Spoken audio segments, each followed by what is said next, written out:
नमस्कार दोस्तों, intake academy के माध्यम से हमारे साथ एक और बार पुनः जुड़ने के लिए आपका धन्यवाद। आज की वीडियो है वो दूसरी वीडियो है, पहली वीडियो हमारे चैनल पर है। इस वीडियो के अंतर्गत हम 10 इम्पोर्टेंट क्वेश्चन रोज़ मैथ के कराते हैं, जिसकी अब सेकंड वीडियो है और जिसको हम स्टार्ट करते हैं। चलिए बिना किसी देरी के। और ये इम्पोर्टेंट है बहुत, ये क्वेश्चन जो है वो बहुत इम्पोर्टेंट है परीक्षा की दृष्टि से। तो चलिए इन्हें करते हैं। तो पहला क्वेश्चन अपने साथ है। पहला क्वेश्चन में पूछा गया है कि 1 से 30 तक कितनी अभाज्य संख्याएं होती है। तो दोस्तों आपको इतना पता होना चाहिए मोटे तौर पर कि जो 1 से 100 तक हैं अभाज्य संख्याओं की जो संख्या है वो अक्सर पूछ ली जाती है, तो आपको इनको याद रखना चाहिए। जैसे 1 से 25 तक की जो अभाज्य संख्या होती है, 1 से 25 तक की संख्या होती हैं उनमें अभाज्य संख्या होती है 9। और 25 से 50 तक की जो अभाज्य संख्या होती है उनमें संख्या होती है उनमें अभाज्य संख्या होती है 15। और 50 से 75 सॉरी ये एक मिस्टेक हो गया, ये यहाँ से इसको ये मिट गया। अभी हम बताएंगे जो 1 से 50 तक है उसमें 15 होती है। 1 से 75 तक जो अभाज्य संख्या होती है वो होती है 21। और 1 से 100 तक आपको पता होनी चाहिए, ये इम्पोर्टेंट है, इसको तो आप याद करते ही होंगे। इसमें 25 होती हैं 1 से 100 तक अभाज्य संख्या है। इसकी एक साधारण सी ट्रिक आप बना सकते हो। जैसे आप पहला याद रख सकते हो सिर्फ 9 में 6 जोड़कर आपको 15 मिल जाएंगी, 15 में 6 जोड़कर आपको 21 मिल जाएगा। और ये 25 तो आपको याद ही करना होता है क्योंकि ये वन लाइनर में आता है। तो 9, 15, 21। तो इस हिसाब से हम देखेंगे कि 1 से 25 तक 9 होती हैं और 25 के बाद में सिर्फ कौन सी संख्या होती है, वो होती है आपकी 29। एक 29 संख्या होती है वो अभाज्य होती है। तो इस प्रकार से 1 से 30 तक की जो संख्या है उनमें अभाज्य संख्या हो जाएंगी आपकी 10। तो राइट आंसर हो जाएगा हमारा सी। चलिए बढ़ते हैं अगले क्वेश्चन की ओर। अगले क्वेश्चन में पूछ रहा है 2 अंकों की सबसे बड़ी व सबसे छोटी संख्या में अंतर ज्ञात करना है। तो इसमें थोड़ी मिस्टेक हो गई है क्योंकि इसमें शायद क्वेश्चन ये था कि 2 अंकों की सबसे बड़ी व सबसे छोटी अभाज्य संख्या थी। यहाँ पर अभाज्य संख्या में अंतर ज्ञात करना है। तो 2 अंकों की सबसे बड़ी अभाज्य संख्या, वैसे 2 अंकों की सबसे बड़ी संख्या होती है 99, लेकिन ये भाज्य होती है। इससे पीछे जाएंगे तो 98 नहीं होती है। तो 97 जो संख्या है वह आपकी होती है अभाज्य। 97 संख्या क्या होती है, अभाज्य। 97 होती है अभाज्य। और सबसे छोटी संख्या होती है 2 अंकों की, वो होती है 10, जो भी भाज्य है। लेकिन इससे ऊपर 11 जो होती है वो आपकी अभाज्य संख्या होती है। 11 आपकी अभाज्य संख्या होती है। तो इन दोनों संख्याओं का अंतर पूछा है आपसे, 97 और 11 का। जब आप इसमें से माइनस करोगे तो ये बचेगा 86। तो इसका आपका राइट आंसर हो जाएगा बी। चलिए अगले क्वेश्चन की ओर बढ़ते हैं। अगले क्वेश्चन में पूछ रहा है कौन सा कथन सही है। ये कथनों में से आपको राइट जो स्टेटमेंट है वो बतानी है। तो एक अभाज्य संख्या नहीं है, ये पहला ही स्टेटमेंट पहले तो राइट है क्योंकि एक ना तो भाज्य है ना अभाज्य है। तो एक ये स्टेटमेंट राइट है।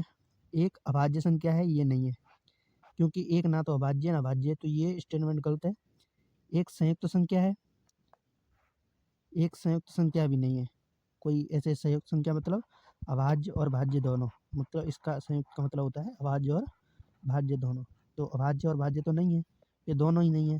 तो ये तीसरा स्टेटमेंट भी गलत है। 2 एक अभाज्य संख्या नहीं है, ये भी गलत है क्योंकि 2 तो एक अभाज्य संख्या है। तो इस हिसाब से हमारा राइट आंसर जो हो रहा है वो हो रहा है ऑप्शन नंबर ए। चलिए बढ़ते हैं अगले क्वेश्चन की ओर। इसमें इस क्वेश्चन में पूछ रखा है कि 420 के सही अभाज्य गुणनखंड है। तो 420 के अपन अभाज्य गुणनखंड करेंगे तो इसको 2 से देंगे, 210, फिर 2 से जाएगा 105। अब इसमें 3 से जाएगा ये 37, सॉरी ये गलत हो गया। तो ये 35 बार जाएगा, इसमें 5 का जाएगा 7 और 7, यानी कि जो आपके अभाज्य गुणनखंड हो जाएंगे वो हो जाएंगे 2 गुणा 2 गुणा 3 गुणा 7, 5 गुणा 7।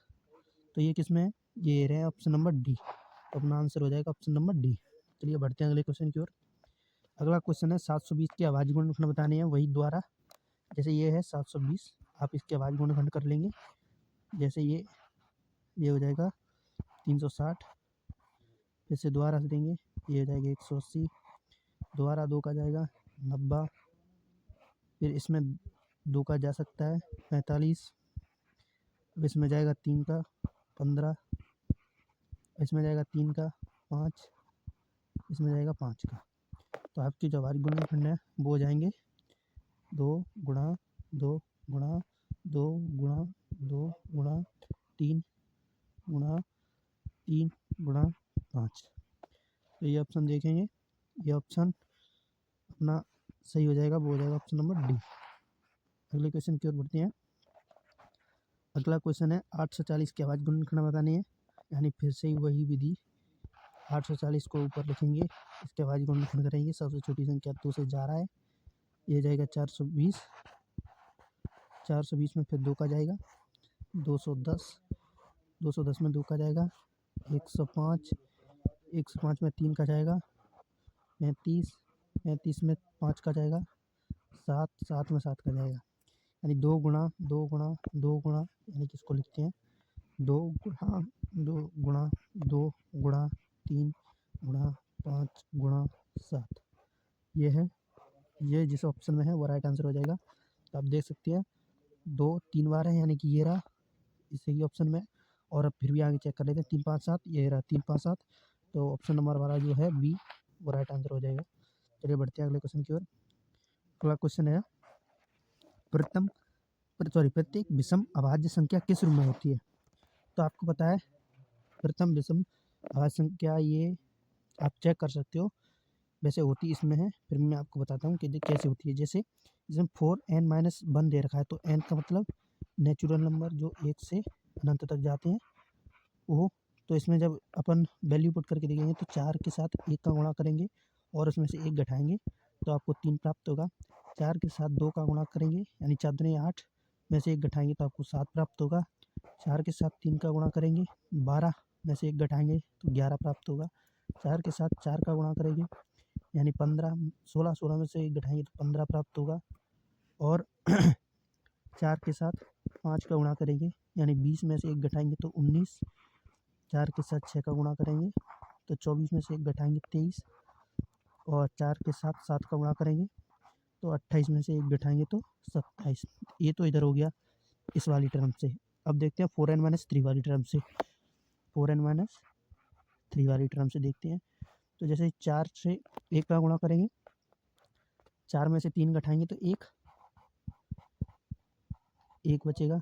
4 का 2 गुणा करेंगे, 4 दूनी 8 में से 3 घटाएंगे तो 5 बचेगा। और 4 का गुणा 3 से करेंगे, 12 में से 3 घटाएंगे तो 9 प्राप्त होगा। 4 का गुणा 4 से करेंगे, 16 में से 3 घटाएंगे तो 13 प्राप्त होगा। 4 का गुणा 5 से करेंगे तो 20 में से 3 घटाएंगे तो 17 प्राप्त होगा। 4 के साथ 6 का गुणा करेंगे, उसमें से 3 घटाएंगे तो 21 प्राप्त होगा। तो जैसे आपको पता है कि जो सारी अभाज्य संख्या हैं वो इसी टर्म्स के अंडर आ रही हैं। जैसे आपकी विषम अभाज्य पूछ रहा है तो विषम अभाज्य की 3, 5, 7, 11, 13, 17, 19, 23, ये सारी जो विषम अभाज्य संख्या है वो इसी टर्म के अंतर्गत आती हैं। आपसे जब भी पूछे विषम संख्या का तो यही रूप होगा 4n-1 या 4n-3, इन्हीं के अंतर्गत सारी विषम अभाज्य संख्या आती हैं। आप चाहो तो इसे याद भी रख सकते हो, वरना आप इसमें वैल्यू पुट करके देख सकते हो। तो इसमें हमारा जो राइट आंसर है वो है ऑप्शन नंबर ए। अगले क्वेश्चन की ओर। अगले क्वेश्चन में पूछ रहा है यदि p+4 और p+14 तीनों अभाज्य संख्या हैं तो p के कितने विभिन्न मान होंगे। इसका आंसर हो जाएगा ऑप्शन नंबर ए। वो मैं बताता हूँ किस प्रकार से। इसमें जो सिर्फ एक वैल्यू जाएगी वो होगी आपकी 3। जब p बराबर आप 3 रखोगे तो p बराबर तो 3 हो जाएगा। जब p में 4 जोड़ेंगे तो ये हो जाएगा 7, और p में जब 14 जोड़ेंगे तो ये हो जाएगा 17। तो ये तीनों ही संख्या 3, 7, 17 ये तीनों ही संख्या अभाज्य संख्या है। और p का मान 3 के अलावा और कोई वैल्यू इसमें पुट नहीं होगी, तो ऑप्शन नंबर ए हमारा राइट हो जाएगा। अगले क्वेश्चन की ओर। अगले क्वेश्चन में स्टेटमेंट कौन सी सत्य है ये बतानी है।